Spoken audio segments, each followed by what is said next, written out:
Hola, ¿cómo están?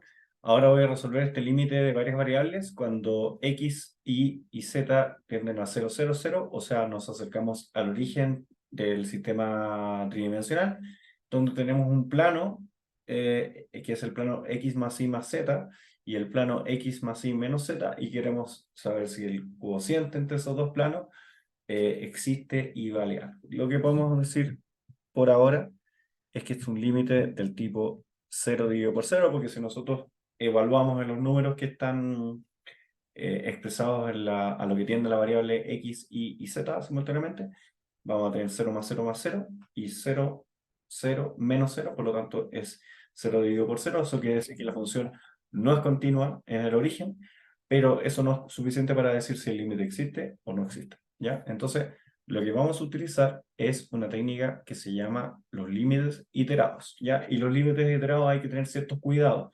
No siempre los podemos usar, eso va a depender si el dominio está restringido de alguna manera. Si no me dicen nada de la función, yo tengo que asumir que el dominio son todos reales, bueno, en este caso todo el plano R3, salvo el origen, porque ese sería el punto problema, pero en realidad no es tan así porque la función, al tener un x más y menos z en el denominador, en realidad el dominio son los z tal que sea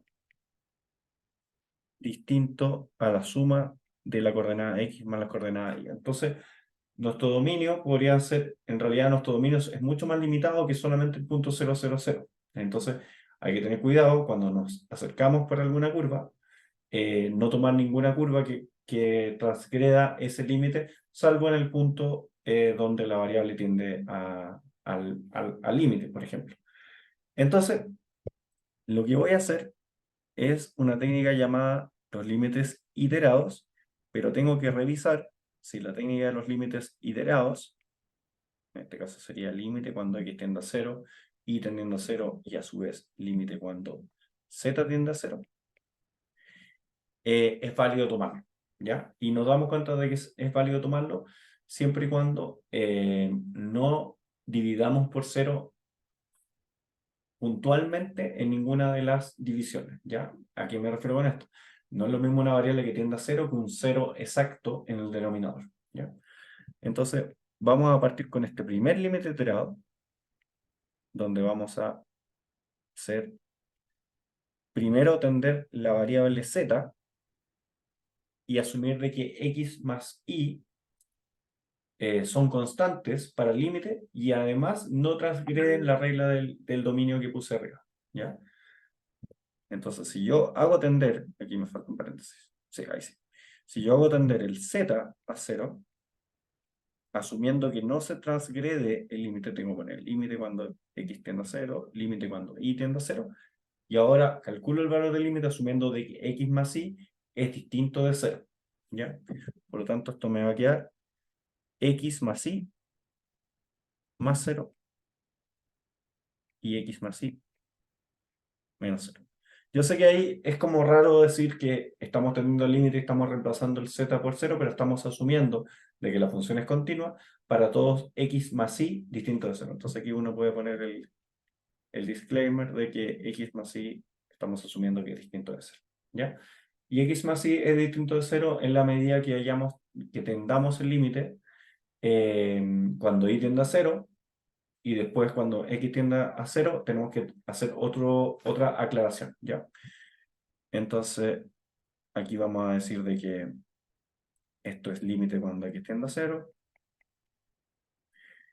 límite cuando y tiende a 0 de x más y dividido por x más y. Ya, y ahora lo que vamos a hacer es decir, vamos a analizar este límite como si fuera un límite de dos variables, porque lo único que nos pide la restricción es que x más y sea distinto de 0. Cuando nosotros nos acercamos al x y tendiendo a 0, 0, x más y es distinto a 0 porque estamos en una vecindad del punto para cualquier z, donde x más y no es necesariamente 0, ¿ya? Por lo tanto, si no son 0 exactamente, yo puedo simplificar y llego a que límite cuando x tiende a 0, 0, que ya me cambié de espacio. Hay que hacer esa aclaración de que primero estábamos analizando el límite en tres dimensiones y ahora estamos definiendo un límite en el plano R2. ¿Ya? Entonces, perdón, aquí sería un 1. Y como 1 es una función constante, su límite por definición es la misma función constante. Por lo tanto, le vamos a llamar a este primer límite, que es un límite iterado, L1 igual a 1. Entonces nosotros no podemos afirmar de que por eso sea 1 la respuesta. ¿Ya?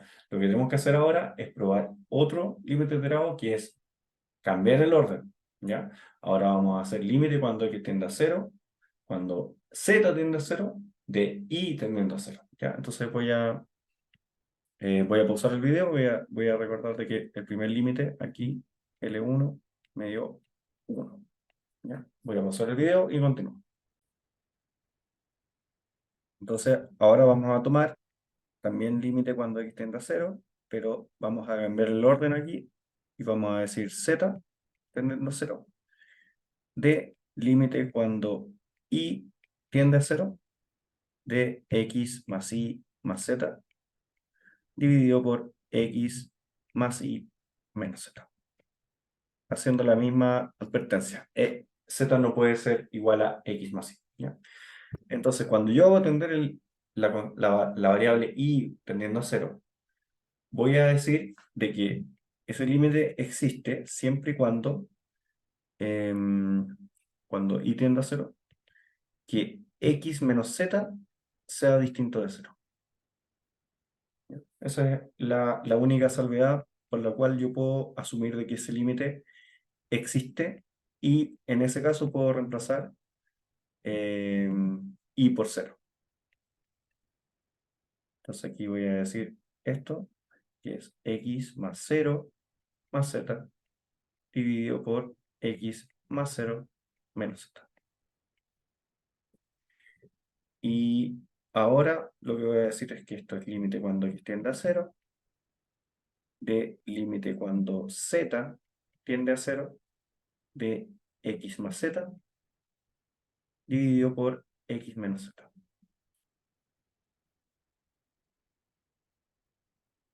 Y ahora, para yo poder evaluar en z tendiendo a 0 en 0, tengo que asumir de que x es distinto de 0.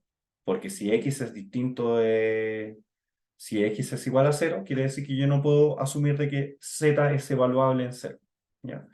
Por lo tanto, aquí me queda límite cuando x tiende a 0 de x más 0 dividido por x menos 0. Y eso asumiendo de que x es distinto de 0, ahora hago tender al límite cuando x tiende a 0 de x dividido por x. Aquí puedo tajar, porque son distintos de 0, porque estamos en una vecindad del 0. Y esto es límite cuando x tiende a 0 del 1, y eso a su vez es 1, y a este le voy a llamar L2. Por lo tanto, yo ya probé las dos combinatorias terminando con x igual a 0. ¿Ya? Entonces ahora lo que voy a hacer es que voy a evaluar primero el x. ¿Ya? Voy a evaluar primero el x, después el y después el z. ¿Ya? Voy a pausar el video y voy a hacer ese tercer paso.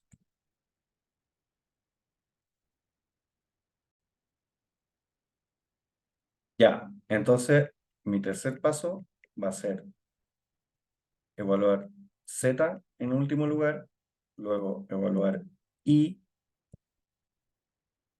a su vez esto evaluado en x igual a 0, de x más y más z dividido por x más y menos z. Y voy a volver a evaluar asumiendo de que y más z sea distinto de 0. ¿Ya? Porque si yo evalúo primero x, quiere decir de que, perdón, x menos z. Porque y menos z es la parte que está en el denominador, ¿ya? Que esa es la parte que no puede ser 0. El numerador no tiene problema en ser 0. Entonces esto va a ser límite cuando z tiende a 0, de límite cuando y tiende a 0, de, aquí reemplazando los x por 0, porque eso es lo que hace tender al límite cuando lo podemos hacer, asumiendo de que y es distinto de z, o y menos z es distinto de 0. Me queda y 0 más i más z dividido por 0 más i menos z. Y ahora lo que voy a hacer es que puedo evaluar ese límite. Bueno, lo voy a escribir sin el 0 para que se quede más claro. Y tendiendo a 0.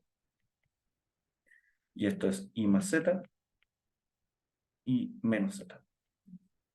Y vamos a asumir de que podemos evaluar este límite siempre y cuando z sea distinto de 0. Porque si z es 0, i menos z sería 0.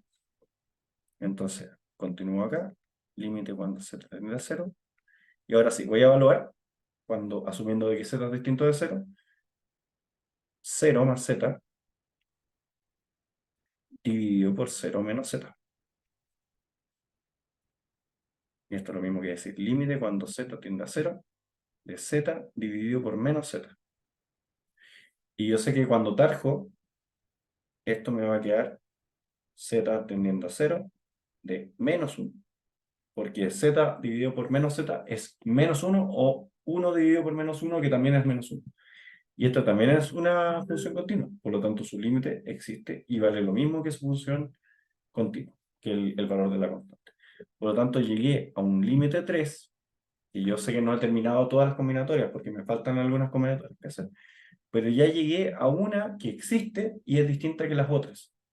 Por lo tanto, si yo llego a algún límite iterado de todas las combinatorias que puedo hacer, que exista y valga algo distinto de lo uno, si no existe no puedo concluir nada, pero si existe y es distinto, quiere decir que límite en general, este límite en general, no existe. Porque existe uno o más límites iterados que existen y que llegan a resultados distintos. Entonces, ese es el uso que se le da en general a los límites iterados. Los límites iterados sirven para demostrar que un límite no existe y no para demostrar que un límite sí existe. Entonces, tengan cuidado con eso porque muchas veces ocupo los límites iterados para yo hacer un pequeño barrido de algo que creo que puede pasar, pero no es concluyente siempre. Entonces, solamente concluye en este caso, cuando tenemos límites que existen por separado, pero que valen valores distintos. Si llegáramos a que todos los límites iterados existen y valen lo mismo, el límite puede existir o no, pero si existe, vale el valor de todos los límites iterados. Como que hay una contradicción entre algunos de los límites iterados, donde algunos nos dan 1 y otros nos dan menos 1.